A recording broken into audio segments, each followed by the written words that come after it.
to jump right into this, I went in with the shade Edge all over my crease and a little bit above the crease as well, and windshield wiper motions, just to get, you know, my base color down and make sure it's evenly dispersed throughout the whole entire eye. And you really want to I took a more defined um, blending brush, and I'm going in with this brown shade from the Morphe 35F palette and a bigger blending brush. I actually had a little bit of access from a previous look I did, like access shadow. It's not supposed to be like that reddish color, but I really didn't matter because I was putting a color over that anyway. So yeah, you want to make sure to focus this in the crease so it's like deepened and gives your eye, like, you know, a more defined look. And you also want to make sure that's evenly dispersed because you don't want any patches on the eye or anything, so it's really important that you do that. And then I went back in with the shade Edge and went over that Morphe color again.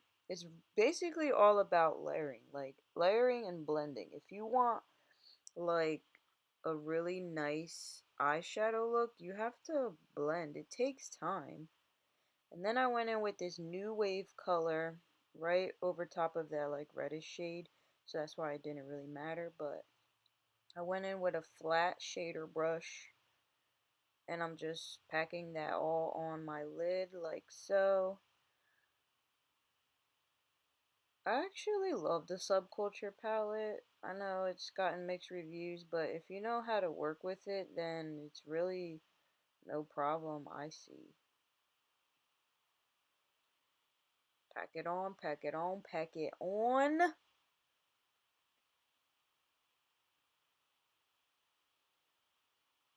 Then I went in with, actually it was nothing on this brush, but I'm just, like I said, blending the colors, especially after application. Like on the lid, I like making sure that everything looks like blown out and blended. That's what you should want to have something like this. I mean, it's personal preference, but you still don't want muddy shadows. You don't want a fucking unblended eye. I don't know who would want that, honestly. And then before I do my lower lash line, I like to add my concealer. I mean, this is optional, but I think it just looks cleaner if you apply concealer first.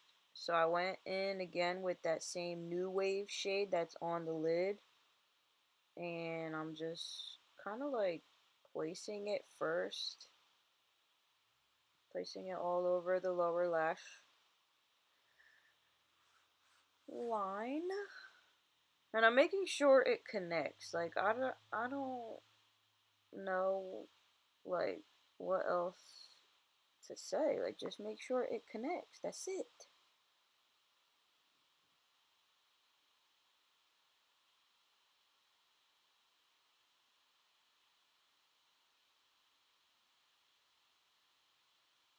Then I'm going in with the shade Adorn, and I wet the brush a little bit. I'm using the other end of this naked brush, so I make sure I wet the lid a little bit and wet the lid, wet the brush a little bit, and I'm just placing that like in the center of the lid and going into the tear duct. I didn't put it all over the lid.